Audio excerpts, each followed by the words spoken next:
Well, good evening out there, race fans. Once again, it's Monday night, and you know what that means. It's time for the Cool Down Lap. This is the official podcast for Midwest Motorsports. I'm your host, Greg Dreiss, and we have a guest tonight, as we always try to have guests from the league. Tonight is Anthony Kastor. He's the rules director for the Midwest Motorsports Oval Series, Cup, Truck, and Xfinity, and we're going to be talking tonight with Eric and Justin as well about changes and updates on rules for the upcoming Season 6, which starts in a couple of weeks. And then we'll have an update on the Road Series, and we'll check out how that's going with the two divisions, pro and amateur divisions this year. Want to let you know you can catch the Cool Down Lap right now live on Twitch at twitch.tv/Greg Dreiss. It'll be uploaded later on to YouTube, Spotify, and just about two dozen or so other podcast platforms. And we're happy to say we are now on TuneIn, great radio app, as well as you can even catch us on Sirius XM, as well as all the others, Google, Amazon, and Apple Podcasts. Well, without further ado, I'd like to introduce Anthony Kastor, Oval Series Rules Manager. Good evening, Anthony. How you doing? Hey, Greg, how are you? I'm not doing bad at all. So, whereabouts in this great country of ours are you calling in from tonight? Northeast Ohio. Wonderful place. How far from Canton? Probably only like 30 minutes. I got a lot of family out there. Oh, no kidding. Yeah, we used to go out, a cousin of mine every summer for Hall of Fame weekend. And we, of course, take part in the big street party the night before where everybody's just walking around and imbibing in wherever they imbibe in and driving around and then going to the game and the induction ceremonies the next day and hanging out with the cousins for a bit and then coming back home. So it's been a long time since I've been out there, but I've probably been out there about a dozen times. And it's once you get through Ohio, it's not too bad. But that ride through Pennsylvania on 80 or 84 just seems like it's endless. It's such a wide state. So if you haven't been out to Canton in a while, I tell you what, that Hall of Fame, they're turning into, I kid you not. Really? Yep. It's going to be a water park. They've got tons of entertainment out there. It's really changed. If you haven't been out there in a while, I suggest you check it out. Yeah, I'll have to start watching football again and relearn the rules. It's been a while. So tell me, how did you get involved with Midwest Motorsports and how long? And tell me a little bit about your racing history. We've got your picture here with your hand on a car from Granger. That's the sponsor of it. So tell us about that and a little bit of your racing background, if you don't mind. Oh, man. So I got started with the league probably about two and a half years ago. So Justin, the one of the half owners of the league, was just prodding me to get into it. You'll like it. And finally, I decided to give it a shot. And man, it's been hard to put down ever since. It's addictive. It's a fun thing to get into, and it's hard to get out of. And I mean, of course, you're going to spend some money on it. So yep. That picture with the Granger car, that was forever ago. Our company I worked with at the time, we had basically a trade show down there at the RCR Cup place, cool. And I seen the car and I had to get a picture with it. So I just had to make that my picture there. Gotcha. So besides Rules Manager, do you race in any of the series for Midwest? Oh, yeah. I used to be pretty active with Xfinity Cup. I do run every Sunday. I'd love to run trucks here and now again, but with my work schedule, I just can't commit to it. Got it. So, like we were talking before we went on the air, you're coming to the People's Republic of New York on Sunday? Yes. I'd be lying if I said I was looking forward to it. At least it's not November and it's still pretty warm up there, because I see where you're going is pretty close to, what is it, Lake Ontario? It's not too far north of where you're going? Yes, correct. And I'm thankful. I'm still getting my feet wet in the truck driving life, and I am not ready for snow yet. Yeah, because my son-in-law and daughter, they live in Carthage. He's in the Army at Fort Drum, and it wasn't too much later last year when it was, I think we had a really warm September, warm August, so the lake was really warm, and all of a sudden something came out of the North Pole, a cold breeze, and dumped 5 feet of snow in their driveway in a matter of a couple days. So you look pretty good this week, but I'm not going to guarantee what the weather's going to be like in 30 days from now up there. Man, Greg, you make that out. Well, yeah, I know better not to predict the weather, let alone a month from now. So, I mean, this weekend looks good. So, what is your role? Describe what a rules manager does for an oval series in a league. How in depth is it? How much time does it take? And do you make any changes during the season? So we don't normally make changes throughout the season.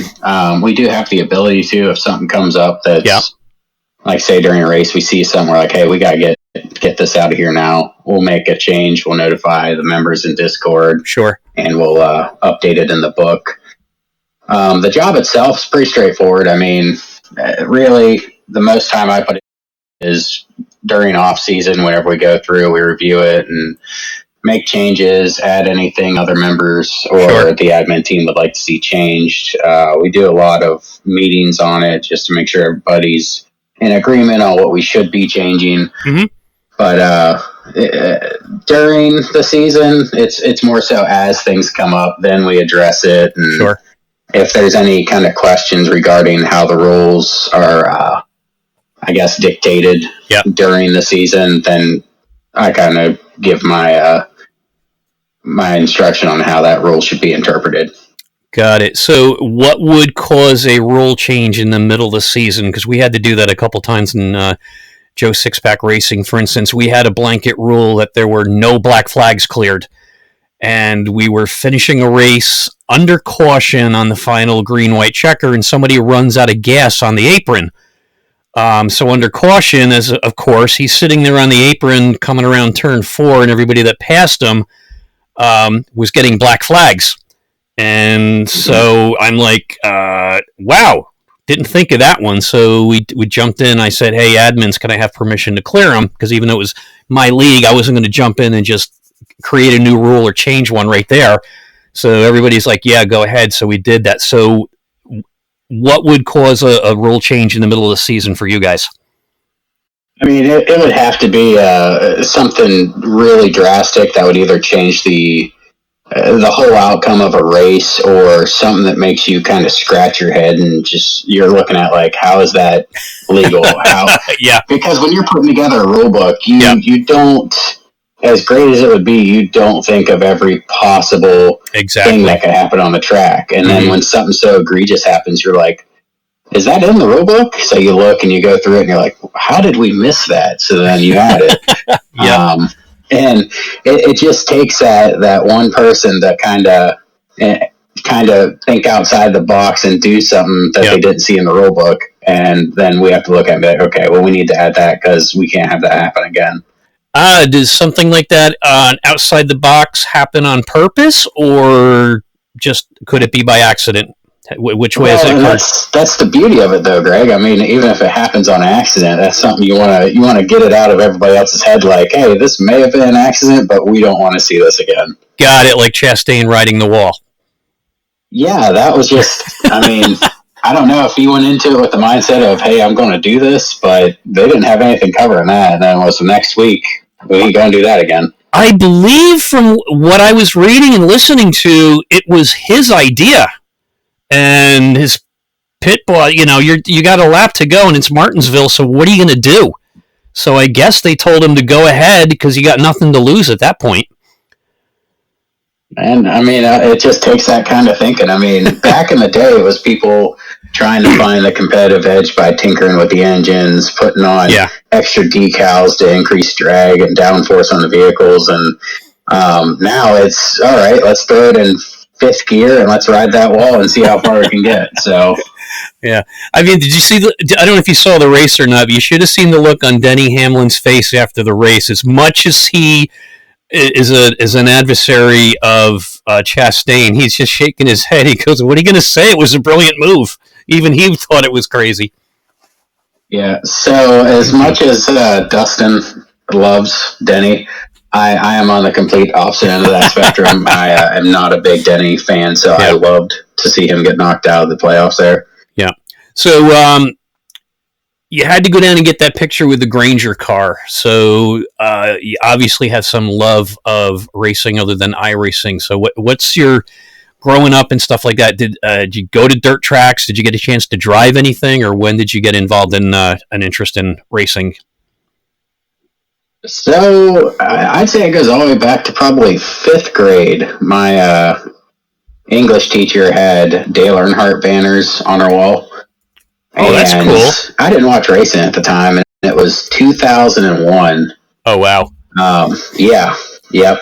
So after hearing all the kids, because after Dale Earnhardt passed, like everybody in school was talking about it, just all the legendary like myth things. I remember hearing some stories, and I'm like, there's absolutely no way. But after hearing all that, I figured I'd start watching it and kind of see what all the talk was about. And I started watching when Junior was running.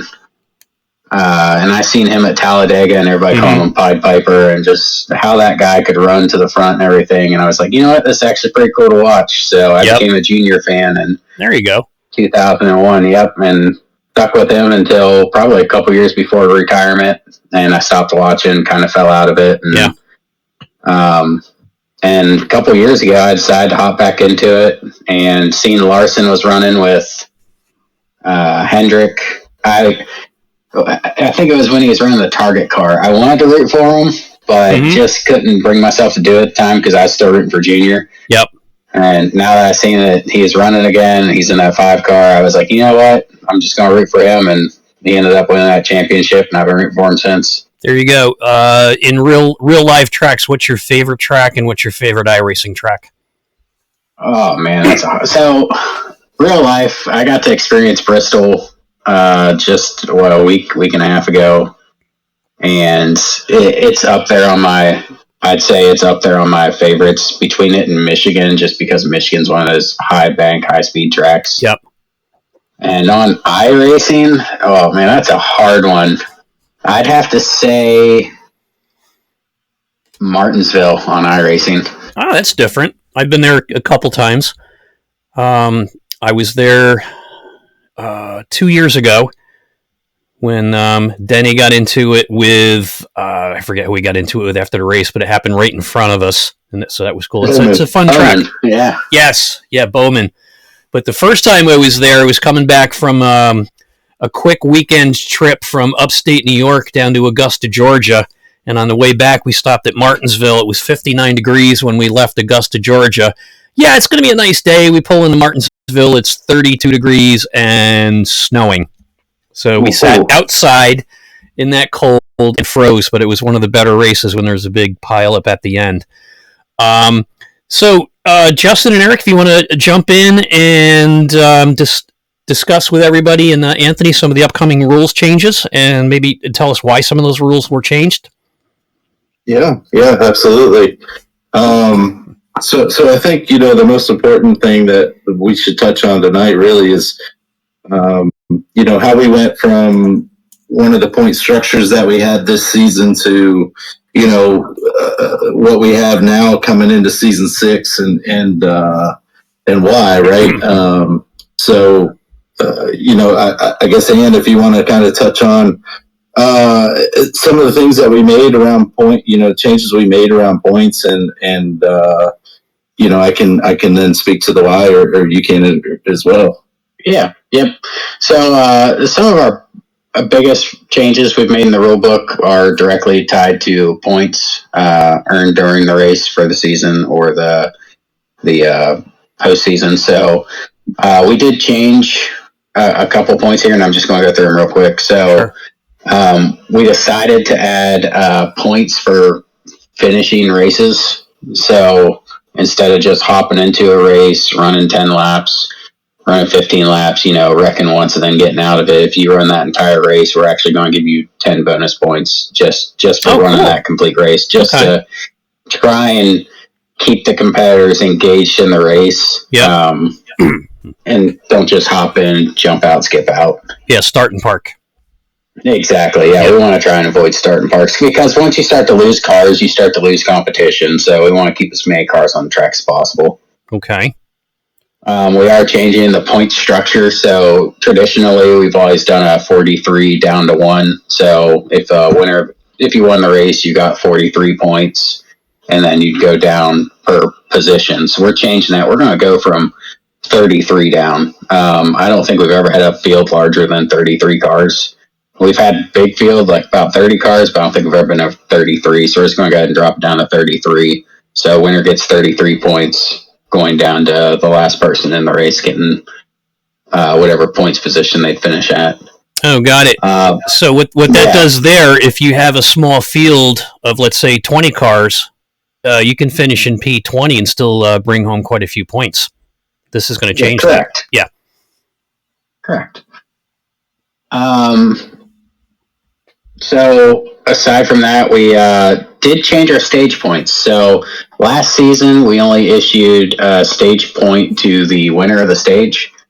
A lot of people, we've seen it in our polling at the end of the season. A lot of people want to see us go back to more of a top 5 point structure. So if you finish in the top 5 in the stage, winner gets 5 points. Person who finishes in 5th will get 1. So it just kind of tiers down. Sure. And that's stage 1 and stage 2. Something that's coming back that I'm actually happy to see, leading a lap, you're going to get a point. Okay. That's what we do in our league. It's ARCA rule. So if you lead a lap, you get a point. Yeah, we took that away, I want to say a couple seasons ago, and it's nice to see that make a comeback. Yep. We are moving our winner from 2 points down to 1. So if you win the total race, you get 1 point. Incident points are going back up. We're going up to 5 bonus points if you get a 0 incident race. So that just kind of promotes clean racing to try and get as many points as you can at the end of the race. Wow. So even if you finish out of the top 15 and you finish a race, you're going to get, 10 points for finishing the race? And if you got 0 incidents, you're going to get 5. Correct. Yep. So that's so you could, in some instances, that would be double the points if you finish near the back, which would be me. So one thing that we noticed this season, Greg, was, we had a lot of people that were fast. But we had a lot of people that were consistently winning stages.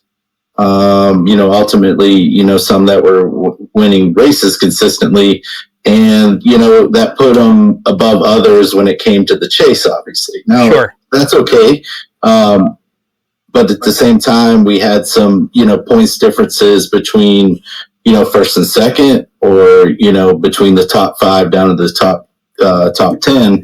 Right. When we have the chase reset. So. Hopefully, by doing this, reverting back to some of the things that we did in season 4, will help that person that's consistent. Will help that person, that's clean, and is able to finish the race, clean. Be a contender there, once it comes into the chase, and hopefully start to have a little closer points battles, towards the end of the season. Sure. So you mentioned the 5 points or the 10 points for finishing the race, instead of like doing a start and park like that. On average, if you start with a field of 25 cars, how many actually finish the race? Average, honestly, Greg, we'll have a few that pop out here and there. Yeah. Usually it's ones that don't manage their fast repairs well. Yep. And wind up with at a Daytona or something, get into a bad wreck at the end or towards the end and have to leave, right? So by promoting, with the 5 bonus points, on being clean, and also the 10 for finishing, hopefully we're promoting, that cautious driving and right. And trying not to be so aggressive at the beginning, stuff like that, right? So yep. That's our goal at the end of the day is to keep things clean and to keep it fun for everybody. Sure. Do you think that's going to encourage drivers that would, let's say, they don't like a road course like Watkins Glen, where we would have a lower turnout or a lower turnout at Martinsville and maybe Richmond? Do you think that'll encourage drivers to show up at tracks that they might just take a provisional for instead? I'm hoping so. Maybe they aren't feeling like they can be competitive there. But at the end of the day, hey, you could get 15 points just by turning some laps around the place, right? That's true. So, hopefully we will get a better turnout for it. Now, of course, we don't want moving chicanes on the track either. So, the other factor there is just awareness and right. Try to stay out of people's way. But, in contention, it could be, an opportunity to gain some points and gain some positions as well. So. Right, so you're avoiding the start and park, so now you're hoping to avoid the start and go slow. Yeah, yeah, that too. Okay. We'll see how it turns out. Like Anthony said, we don't like changing rules in the middle of the season, but right. Okay. How many times in the first 5 seasons have you made changes to the point structure, and how did they come about? Oh gosh. So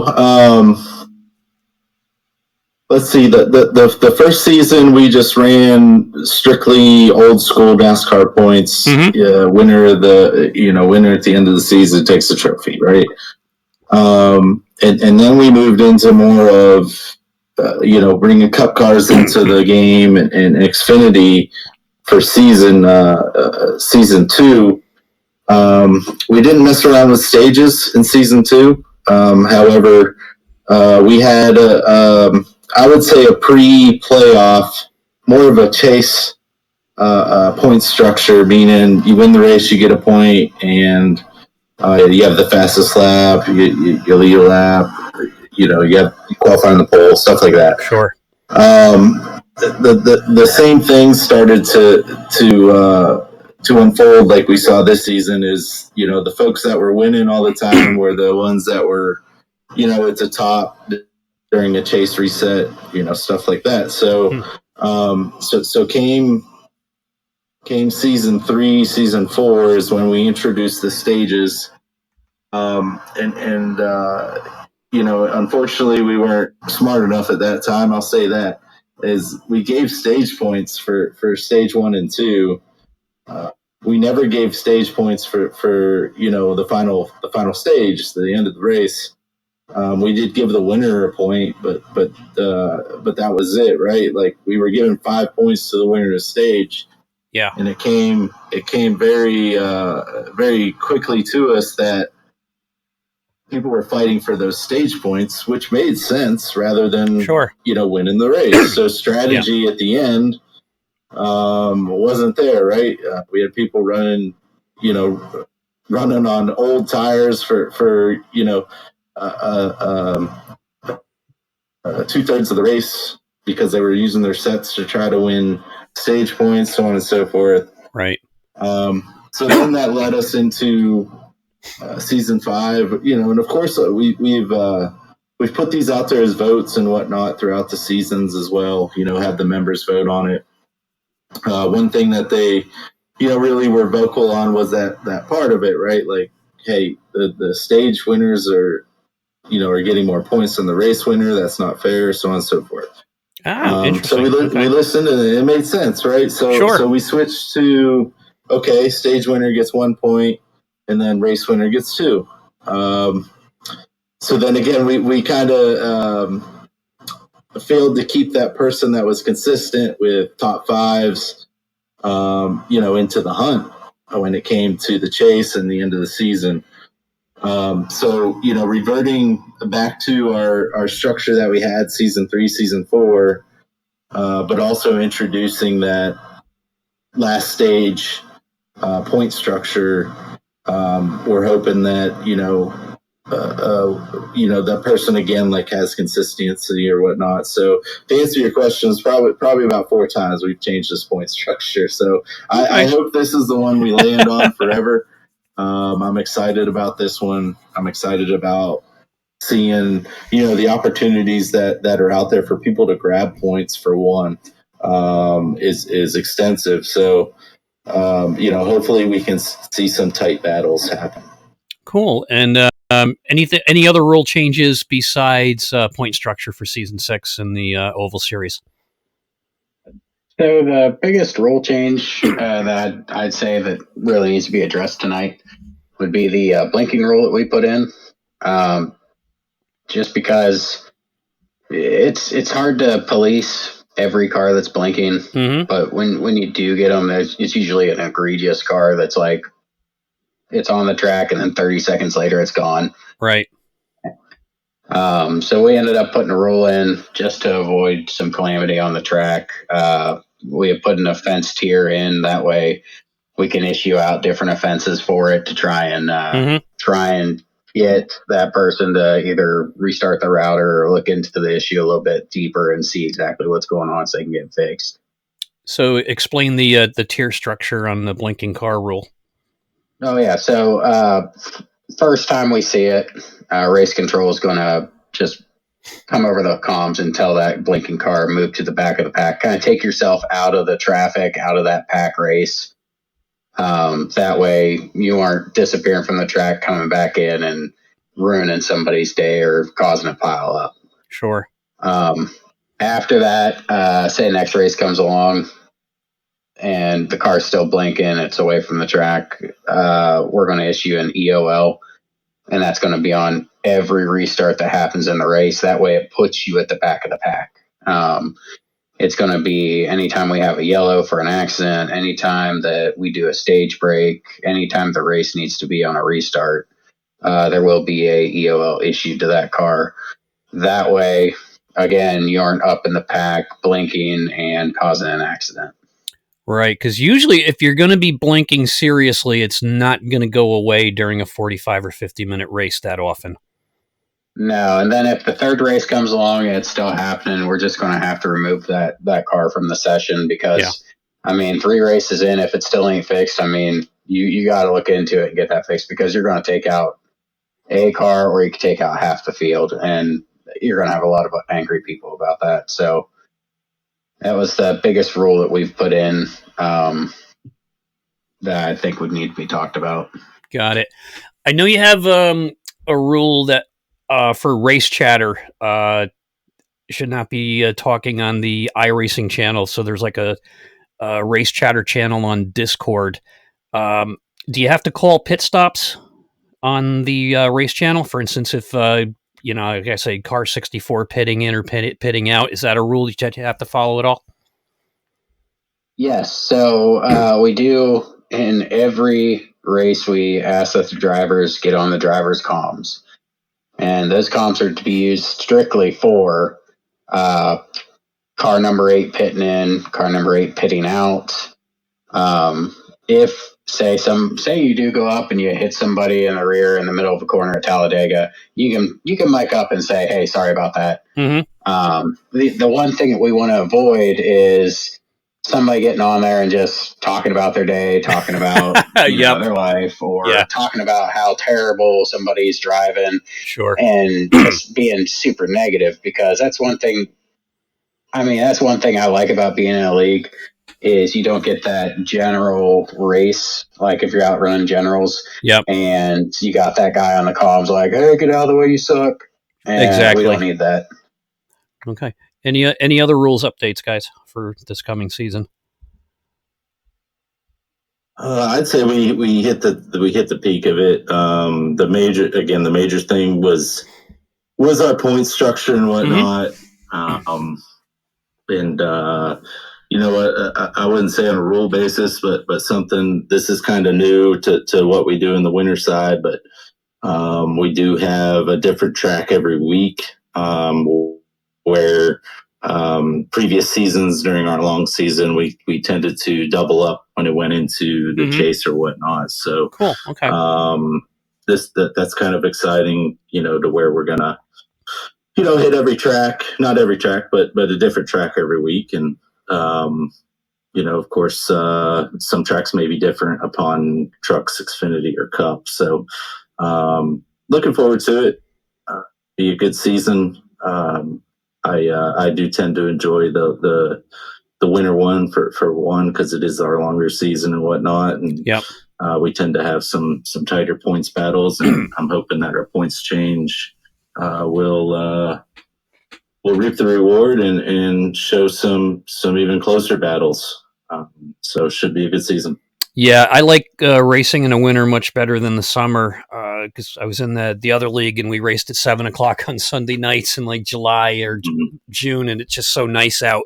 So yeah, looking forward to racing during the winter and having something to do on a Sunday night since it gets dark so early. Our guest this week has been Anthony Kastor. He's the Oval Series rules director for Midwest Motorsports, and that is the Cup Series, Truck Series, and Xfinity Series.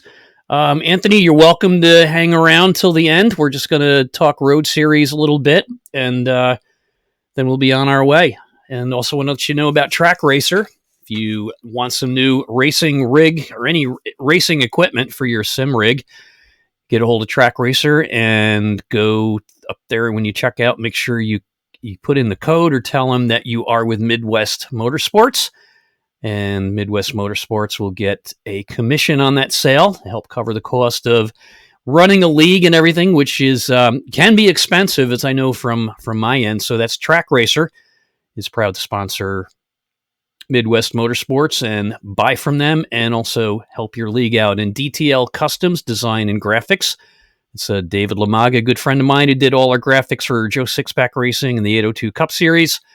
You can find him on Facebook. Does paint skins, posters, all kinds of stuff for your league or other things as well. So let's jump over to the Road Series. And Eric and Justin, tell me what happened this week at the Red Bull. So, I had a great race.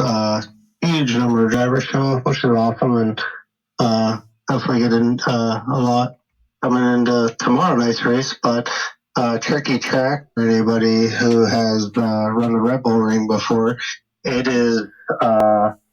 it likes to give out off track for a variety of things. So you really got to make sure you're on the surface. It's some curbs you think you can really take advantage of, but you end up getting a 1X, or on the exit of a couple corners you might even get a 1X, and iRacing decides to slap you with a slowdown. So it was a great race.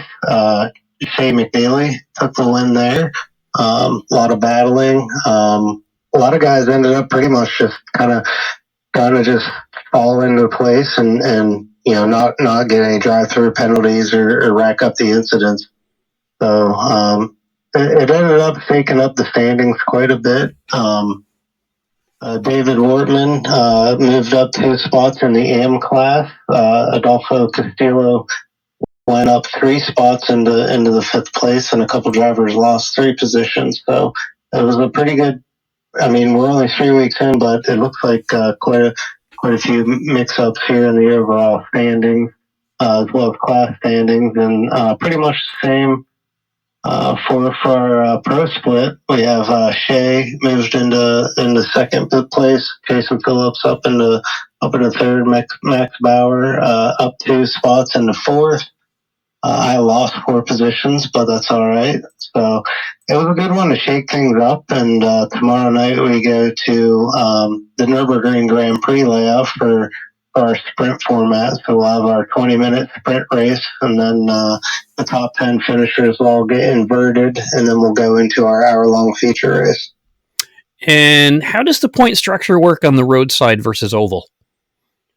So we have a pretty decent span of points. So most importantly, everybody will eventually, come back out of the race with points. So you're always fighting for something, which is a big change that we made along with the splits. So basically, we have our pro and am split points designation. But for instance, say that a AM driver finished, say, 5th overall, they would be getting, those overall points in the pro class rather than what the 5th place points would give out in the AM interesting. class Okay. designation. So it'll eventually kind of even itself out over these first couple races. Some of the AM guys are up a little high compared to some of the pro drivers, but again, that's good competition, and I think that's great for the league. So you still have your overall points that'll come into play, but there are the different designations for the pro and the AM class. Got it. And I guess that answers all my questions there. So you're in week 3, and it's a 40 race season this season? 20, let's see here. I think it's about 20 something. 22 maybe. Yes. Just due to the holidays here, coming up. But we have a 20 race season, but again, we have 4 weeks that are sprint races, so you kind of get a points opportunity. If you can score within the top 10, you're getting more points. If you can carry that through from the sprint to the feature and basically double up on some points, you're in a good position to kind of make some more headway, in those standings, either in the sprint or overall. So we have, we have the Nürburgring coming up, so that's a great track, and that's going to be a good one, I believe, for sprint and a feature segment. Cool. No, that was my mistake on that. I was looking at the original, the mixed, the one page with the sports with with the standings that showed that it was 40, but it was doing that was totaling the 2 series together. 20 pro, 20 am. Yeah. Your favorite track, not too far off. We got Lime Rock Park classic layout, so that'll be a fun one with the GT4s as well. Oh, going back over there one more time, not to work, but for our Right-Handers Club season luncheon and end of year stuff like that, and it's also going to be on the same day that they're having their new series called MiataCon, which is nothing but Mazda Miatas all weekend racing on the track. Cool. Oh, it's going to be great. So so October 24th. So maybe if I can twist your arm, maybe you can jump in the booth and do a little road broadcasting with James. Yeah, remind me. Yeah, love that. For sure. Love to do that. Well, I guess that unless you got anything else, that about wraps it up for tonight. Where's the road series going next week? The Nürburgring Grand Prix is next week, and then we kind of start we have Spa after that and Suzuka, and then kind of in the middle we have kind of a bunch of U.S. tracks. So we have quite a plethora of U.S. stuff going on, right in the middle of the whole schedule, which will be pretty fun. Got it. Iconic tracks that we have in store for the season. Okay. Got it. I just want to ask Anthony one more time there. Something about on your Facebook page, don't bring up Le Mans. What's... Yeah. Don't bring up Le Mans. Don't bring up 6 Hours of the Glen or Bathurst. Or okay. So, Le Mans, we ran the 24 hours at Le Mans. Was that a year ago? Yeah, it was last year. Yeah, and I got stuck with one of the night stints. Oh, gosh. Yeah, and that backstretch, I always make the joke with the guys that the only light you have is one of the guy using the restroom in the house in the corner. That's about all you got. And I ended up wrecking we were driving a Porsche that night. I ended up wrecking the Porsche, and Oh man, it was not good.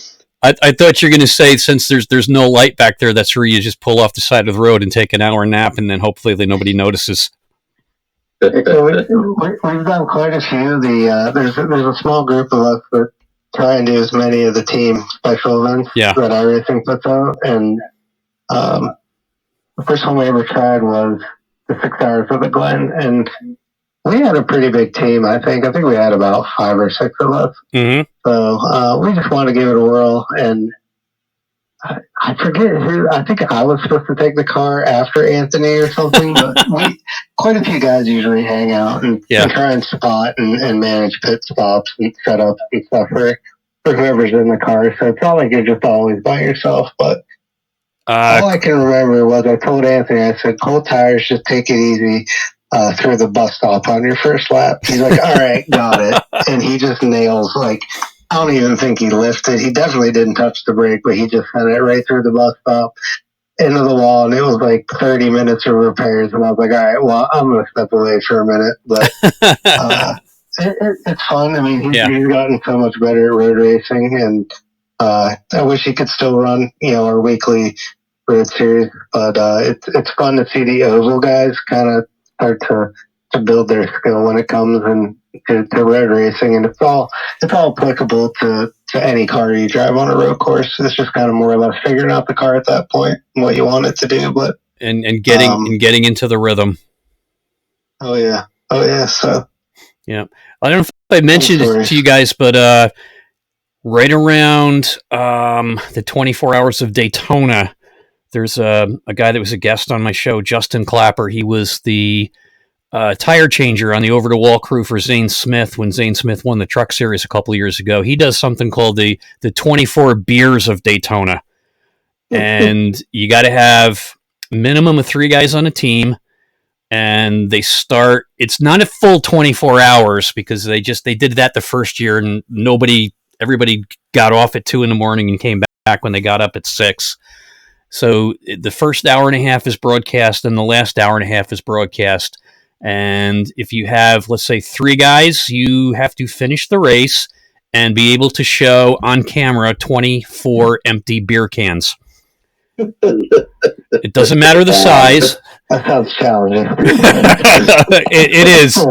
And what they do is a bunch of them, when they shut down around, starts at like, let's say 8 at night and runs till midnight, and then it starts again the next morning at 7 and runs till 3 in the afternoon, is a lot of them will just get on and they will keep pounding down the beers, and they'll just set up other races and run all night long. So yeah, check that out. It's called the 24 Beers of Daytona.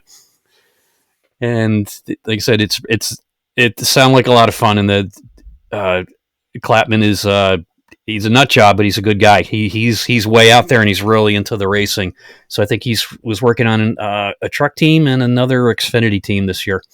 So anything else before we close up for tonight? That should be about it. Actually, we are this weekend going to run some recruitment races for Trucks Xfinity and Cup. The same times that we run them during the season, obviously. But okay, we'll run those at Talladega. Be the same kind of structure we do in our season. So, if anybody's kind of wondering how we run our races and whatnot and trying to give it a fix, kind of look for us at our designated times to pop into the hosted section for just be labeled Midwest Motorsports. Cool. And we'll throw those up and give anybody an opportunity to kind of check us out. Great. I'll probably will be jumping in on Sunday night for that one. Good deal. Yeah, I'd love to have it. Yeah, and then you get done and say, why did we let that guy in? No. Okay. I'm sure it won't be. We let Dad race, so. Yeah. Oh, okay. Yep, that's right. I told you I was last weekend running against him in the Truck Series. Yeah, that's awesome. Yeah, he popped in, and I saw that. I was just trying to stop at his house a couple hours ago, actually, to help him get something figured out on his computer, and he literally asked, when are you guys going to do recruitment races? And I said, you'll have to ask character about that. All right, so we'll get those posted up, and I'll get those out on blast on all the different cool platforms and the different Discord channels, the iRacing forums, Reddit, and all that other stuff. So hopefully we can we've had good success in the past with them. So hopefully, with this Winter League gearing up, we just continue to gain more members and hopefully retain those guys for future seasons. Great. Well, Anthony, Eric, and Justin, thanks for stopping in tonight, and we'll look forward to Sunday night jumping in on the recruitment race, and then we'll meet up again next Monday. Right on. Thank you, Greg. All right. Have a good night, guys. Bye-bye.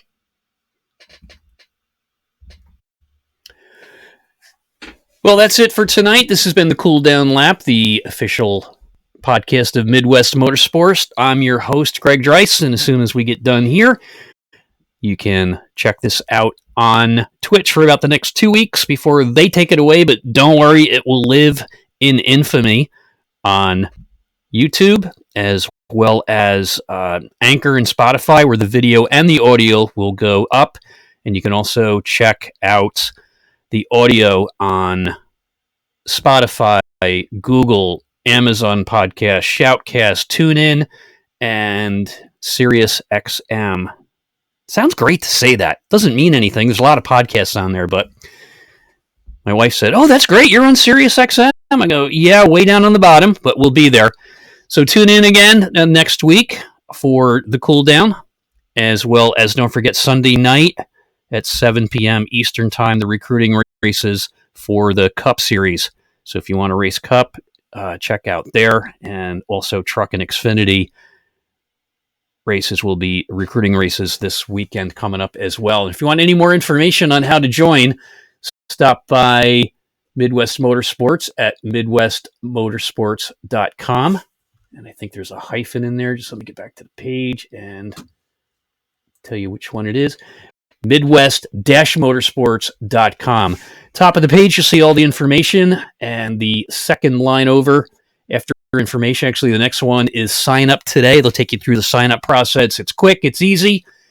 And if you want to check out all series, Cup Series, Xfinity Series, Truck Series, Road Series, merchandise, and live stream, just hit the drop-down menus, and you'll find out more information, and all the points and updates every week are on Sim Racer Hub, which is a big display ad right there in the middle of the page on the left. Click that. It'll take you to every league so you can see how the points are going and what's going on there. And one more time, don't forget about Track Racer.